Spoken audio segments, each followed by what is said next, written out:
छुटा जी तो कैला रंगदारी रे घड़ा चढ़ के मारबो बरियारी रे छुटा जी तो कैला रंगदारी रे घड़ा चढ़ के मारबो बरियारी रे तोरा बाप के न तोरा दादा के चिन्हबो बेटा सब गोली मारबो तैगो गिनबो तोरा बाप के न तोरा दादा के चिन्हबो बेटा सब गोली मारबो तैगो गिनबो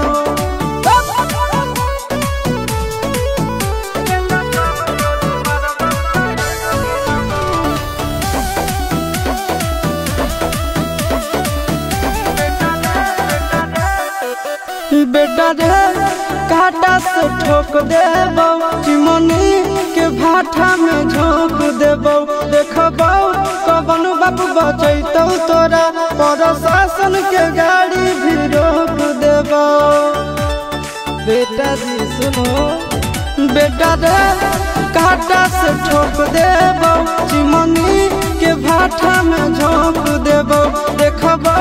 कवन बाप बचैतौ तोरा प्रशासन के गाड़ी भी रोक देबो तोरा जैसन के हम खड़े खड़े गिनबो बेटा सब गोली मारबो तैगो गिनबो तोरा बाप के न तोरा दादा के चिन्हबो बेटा सब गोली मारबो तैगो गिनबो